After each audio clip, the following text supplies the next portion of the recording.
လုံးဝမထွတ်နေအောင်လုံးဝကီမီကောက်ထောင်ပြီးတော့စာရေးရတယ်ဆိုတဲ့ဟာမျိုးလူမျိုးဖြစ်နိုင်တယ်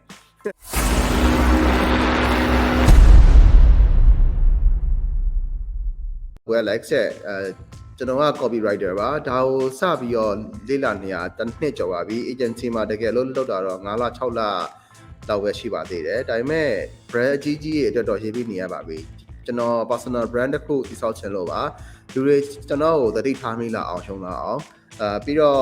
content writing လည်းလိုအပ်လာပြီဆိုလို့ရှိရင်ကျွန်တော်ကိုမြင်လာအောင်ဘယ်လိုလုပ်ရမလဲသိချင်ပါတယ်ကိုတဲ့ personal account ကနေဘယ်ကနေဘယ်လိုစလုပ်ရမလဲဆိုတာဘာမှမသိပါဘူးအဲ့တဲ့ဘာလုပ်ပါဆိုတော့လေတဆင့်ချင်းပြပြပေးပါဦးကွယ် like ဆက်ချိုးချင်ပါတယ်ဆိုတော့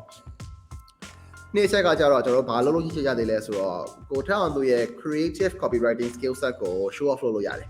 ဆိုလိုချင်တာကဗျာကိုက share ရေးတယ်တဲ့မှာလုံးဝမထွတ်နေအောင်လုံးဝကီမီကောက်ထောင်ပြီးတော့စာရေးရတယ်ဆိုတဲ့ဟာမျိုးလူမျိုးဖြစ်နိုင်တယ်ဆိုတော့အဲ့လိုမျိုးဖြစ်နေပြီဆိုလို့ရှိရင်ကကျွန်တော်အနေနဲ့ကဘာအကြံပေးခြင်းလဲဆိုတော့လုပ်တင်တာမြန်မာနိုင်ငံမှာမရှိတဲ့ international က brand တွေဥပမာ Subway တို့ Burger King တို့ Burger King တော့ဒါကျွန်တော်မြန်မာနိုင်ငံဆိုလို့ရှိရင်၄စိတ်မှာရှိတယ်Starbucks တို့ right အစားသောက် brand တွေကလူတော်များများသိရဆိုတော့အစားသောက် brand တွေလည်းပြောမှာနော်။ fashion brand တွေဆိုလို့ရှိရင်ကျွန်တော် Zara တို့ Levi's တို့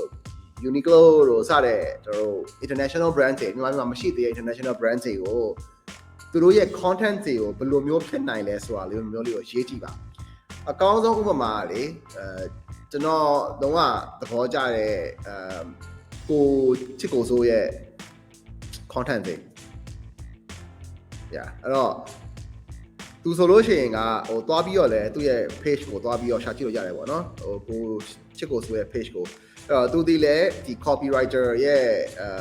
ဘဝကနေပြီးတော့တက်လာတာသူက creative designer မဟုတ်ဘူးကျွန်တော် art သမားမဟုတ်ဘူးသူက copywriting သမားအဲ့ကနေပြီးတော့မှကျွန်တော် copywriting ကိုcontent writing ဆိုမှမဟုတ်ဘဲနဲ့ကျွန်တော် one liner နဲ့ဘယ်လိုမျိုးလူတွေရဲ့စိတ်ကိုဆွဲဆောင်လို့ရမယ်ဆိုတဲ့ပုံစံမျိုးတွေအစားသူရေးခဲ့တဲ့ဟာတွေအများကြီးရှိတယ်ဆိုတော့ that really gets my attention ပေါ့နော်ကျွန်တော်ကိုယ်တိုင်လည်းကိုရှစ်ကိုဆိုသွားပြီးတော့ interview လုပ်ခဲ့တဲ့ပုံစံမျိုးတွေကကျွန်တော်အရင်Alex ခိုင်ချစ်ကိုဆိုပြီးတော့ဒီ Facebook မှာရှာကြည့်လိုက်ပါကျွန်တော် interview တစ်ခုရှိပါတယ်ဆိုတော့ဒါတွေပေါ့လေပြောမယ်ဆိုလို့ရှိရင်ကကိုယ့်ရဲ့ skill set ကိုပြချင်တယ်ဆိုလို့ရှိရင်ဘာလို့မြန်မာနိုင်ငံကမဟုတ်တဲ့ brand လို့ကျွန်တော်ပြောရလဲဆိုတော့အဓိကမြန်မာနိုင်ငံက brand ဆိုလို့ရှိရင်စိတ်ကံပါဆိုလို့အဲ့ဒါပဲတဲ့မလားတိတ်ဂျုံရတာမဟုတ်မြန်မာနိုင်ငံက brand တွေကတော့ကိုယ့်ရဲ့ brand ကိုပြောမယ်ဆိုလို့ရှိရင်ဒါ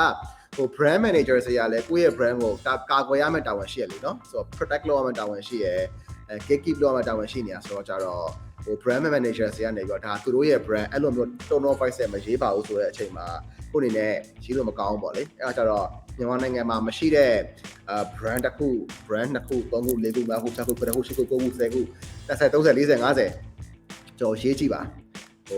တရက်မှာ copy တစ်ပုတ်ပဲတခြားနိုင်ငံက brand တွေအတွက်ကိုမြန်မာနိုင်ငံမှာလာရောင်းရင်ဘယ်လိုမျိုးရောင်းမှာလဲဆိုတဲ့ပုံစံမျိုးနဲ့ရေးကြည့်လိုက်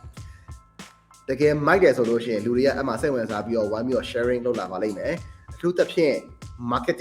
marketing ဒီလုပ်နေတဲ့ landscape တွေကပြောမှဆိုလို့ရှိရင်ချင်းလေးတောင်းတအကုန်လုံးခင်နေကြတာအကုန်လုံးသိနေကြတာဆိုတော့ကြတော့တကယ်သာကိုယ့်ရဲ့ copywriting skills တွေကeffective ဖြစ်တယ်ဝယ်ချင်အောင်ရှင်းနေတယ်ဆိုလို့ရှိရင်ကအဲ့ချိန်မှာကိုယ့်စီကနေပြီးတော့freelance ပဲပြောဒါမှမဟုတ်တခြား agency ကလာပြီးတော့လာအပ်တာပဲဖြစ်ဖြစ်ကျွန်တော်အများကြီးဖြစ်လာနိုင်ပါတယ်